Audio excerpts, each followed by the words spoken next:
آج تو ہم جو ہے تھوڑا بہت بس یہ لے دے کر کے یہ بجٹ پاس کر رہے ہیں. اور پاکستان پیپلز پارٹی پہ ایک الزام لگایا جا رہا تھی کہ جی آپ لوگ سودے بازی کریں گے, یہ کریں گے, وہ کریں گے. ہمارا بڑا واضح موقف ہے کہ ملک کے مفاد میں یس ہم سارے سودے کریں گے, کسی پارٹی کے مفاد میں نو ہم کوئی سودا نہیں کریں گے. یہ روز اول سے ہمارا سلوگن تھا, ہمارا سٹانس تھا, آج بھی ہے. اور الحمدللہ میں اپنی قیادت جناب آصف علی زرداری اور بلال بھٹو صاحب کو مبارک دیتا ہوں کہ انہوں نے اس کو کامیابی سے ہمکنار کیا. اب سر یہ growth, G D P, reserve بڑھ گئے, ہمارا ہدف یہ تھا, یہ اس سال کا ہدف ہے. یہ ہم ہر سال باتیں کرتے ہیں, نہ کبھی ہدف پورا ہوا, نہ کبھی جی ڈی پی صحیح ہوتی ہے, اور نہ کبھی ریزرو کی صحیح نشاندہی کی جاتی ہے. سر میرے نزدیک یہ تمام چیزیں بے معنی ہیں. اگر عوام کو کھانے پینے کی اشیاء غریب عوام کو مل رہی ہیں, بچے اسکول جا رہے ہیں, گھر میں بجلی گیس موجود ہے, روزگار ہے, غریب کھانا کھا رہا ہے, تو آپ کی جی ڈی پی کا کوئی بھی فگر ہو سر وہ ملک ٹھیک ہے, سب کچھ ٹھیک ہے, ریزرو بھی ٹھیک ہے. اگر یہ چیزیں نہیں ہیں, جو کہ بدقسمتی سے آج نہیں ہیں, تو آپ کوئی بھی فگر ہمیں دے دیں, اس کا مطلب ہے آپ کا نظام, معاشی نظام ٹھیک نہیں چل رہا, آپ کی فگر کوئی بھی ہو. اور پھر ہدف, یہ بڑا ایک مزاحیہ کام ہوتا ہے کہ آپ کہتے ہیں کہ جی ہمارا ہدف جو ہے یہ فلاں ہے, اور اس کے فرض کر لیجئے آپ کہتے ہیں کہ ہمارا ہدف جو ہے وہ 100 کلومیٹر دوڑنا ہے. پھر آپ سال کے آخر میں کہتے ہیں جی میں 1 کلومیٹر دوڑا, پھر گر گیا تھا, باقی 99 باقی ہے, انشاءاللہ اگلے سال بھاگ لوں گا. وہ بھائی جب تم سے چلا ہی نہیں جاتا تو ہدف اتنا بڑا کیوں رکھتے ہو؟ تو یہ ہدف وغیرہ جو ہے سر یہ کچھ بھی نہیں. ہم سارا ٹیکس, وہ غریب جو بیچارہ ٹی وی دیکھ رہا ہے, ہماری بحث و تکرار سن رہا ہے, وہ سمجھ رہا ہے کہ اس پہ ٹیکس لگ رہا ہے, اس پہ نہیں لگ رہا ہے, اس پہ کم ہو رہا ہے, اس پہ زیادہ ہو رہا ہے. اس کو یہ پتا نہیں ہے کہ لیوی کی صورت میں, انڈائریکٹ ٹیکس کی صورت میں, موبائل کارڈ خریدے یا ماچس خریدے یا سگریٹ خریدے, ہم اس ٹیکس کا سب سے بڑا حصہ اس غریب سے لے لیتے ہیں جس بیچارے کو نہ ریٹرن فائل کرنا آتا ہے, نہ اپنا ٹیکس ریکلیم کرنا آتا ہے, جو نان فائلر ہے. اس کا سب سے بڑا حصہ ہم اس غریب سے ڈرا کر لیتے ہیں جس بیچارے کو اس نظام کا کوئی پتہ ہی نہیں. یقیناً یہ سارا ظلم ہے. اب سب 60% آپ نے تنخواہ بڑھائی ہے. وزیر خزانہ صاحب ابھی تشریف لے گئے, آ جائیں گے تھوڑی دیر میں. یہ کس طرح الہام ہوا آپ کو کہ 60%, 25% بڑھائی جاتی تھی, 50% بھی بڑھائی گئی. یہ 60% کیا لکی نمبر 7 آپ نے لاٹری نکالی ہے اس کی؟ مہنگائی تو اس سے کئی گنا زیادہ بڑھی.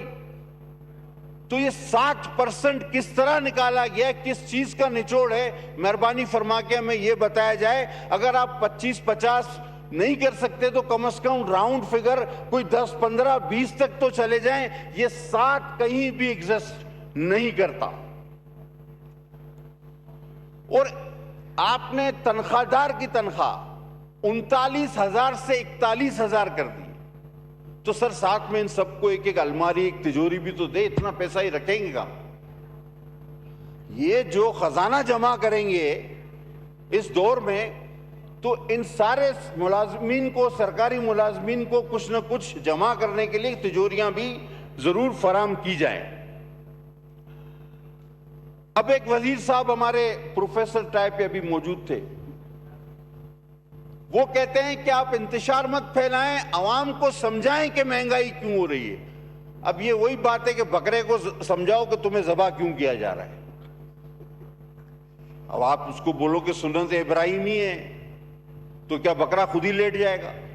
یا آپ بولو عید کا دن ہے یا مجھے گوشت چاہیے, بھائی اس کو تو اپنے جان کی پڑے. اب غریب کو وہ کہتے ہیں آپ سمجھاؤ, کہ مہنگائی کیوں ہو رہی ہے. مجھے سر یہ بات بالکل سمجھ نہیں آتی. اگر کسی اور کو سمجھ آتی ہے تو میں طالب علم رہوں گا ان کا. آپ نے سر یہ آئی پی پیز کی بجلی تو آپ خرید نہیں پا رہے.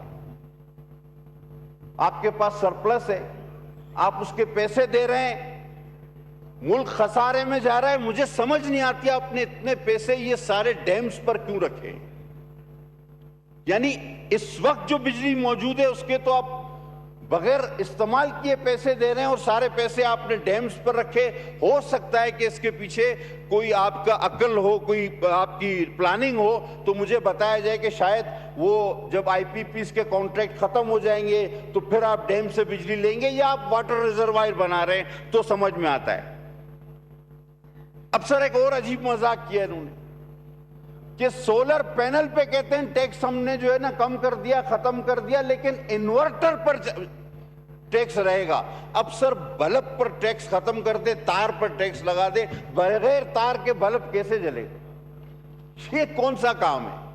مطلب اگر آپ نے لگانا ہے تو لگائیں, لیکن ہمیں بیوقوف بنانے کی تو کوشش نہ کریں نا سر. ہم مانتے ہیں کہ ملکی حالات کے تحت دفاع اور داخلہ پہ کوئی سمجھوتا نہیں ہونا چاہیے, اور نہ ہی ہم اس کی مخالفت کرتے ہیں. اور سر اس ریکارڈ پہ کہ لاسٹ بجٹ اسپیچ میں نے کہا تھا کہ ہم کوئی معیشت دان نہیں, لیکن فکس ٹیکس آپ لگائیں, آپ کو فائدہ ہوگا. اور اس بار آپ نے چھوٹے دکانداروں پر لگایا اور دیکھیں آپ کو فائدہ ہوا. میں کہتا ہوں کہ اس فکس ٹیکس کا دائرہ کار جو ہے وہ مزید اوپر لے جائیں, شاید آپ کو فائدہ ہو. جناب علی, اسکولوں کی فیس بھی مہربانی کر کے فکس کی جائے. خیر یہ صوبوں کا مسئلہ ہے, وہاں بھی بات کریں گے, لیکن جو وفاق کے تحت ادارے آتے ہیں یہ غریب آدمی کا بڑا مسئلہ ہے, اس کو بھی فکس کیا جائے تو یہ زیادہ بہتر ہوگا. اور سر یہ بی آئی ایس پی کو بار بار نہ چھیڑا جائے, اس کو سیاسی ایشو نہ بنایا جائے. دیکھیں سر, پانی ہمارے حصے سے ہمیں کم مل رہا صوبے کو, گیس پروڈیوس ہم زیادہ کرتے ہیں, ہمیں کم مل رہی. آج تو ہم جو ہے تھوڑا بہت بس یہ لے دے کر کے یہ بجٹ پاس کر رہے ہیں. اور پاکستان پیپلز پارٹی پہ ایک الزام لگایا جا رہا تھی کہ جی آپ لوگ سودے بازی کریں گے, یہ کریں گے, وہ کریں گے. ہمارا بڑا واضح موقف ہے کہ ملک کے مفاد میں یس ہم سارے سودے کریں گے, کسی پارٹی کے مفاد میں نو, ہم کوئی سودا نہیں کریں گے.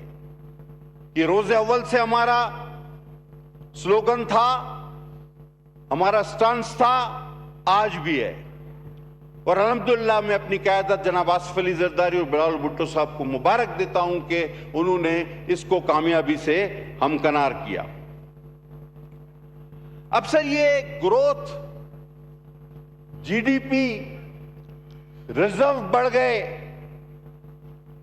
ہمارا ہدف یہ تھا, یہ اس سال کا ہدف ہے. یہ ہم ہر سال باتیں کرتے ہیں, نہ کبھی ہدف پورا ہوا, نہ کبھی جی ڈی پی صحیح ہوتی ہے, اور نہ کبھی ریزرو کی صحیح نشاندہی کی جاتی ہے.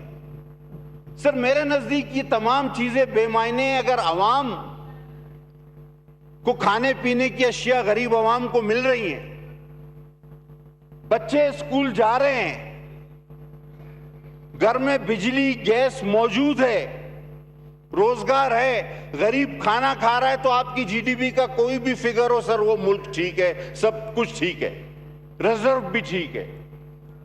اگر یہ چیزیں نہیں ہیں جو کہ بدقسمتی سے آج نہیں ہیں, تو آپ کوئی بھی فگر ہمیں دے دیں, اس کا مطلب ہے آپ کا نظام, معاشی نظام ٹھیک نہیں چل رہا.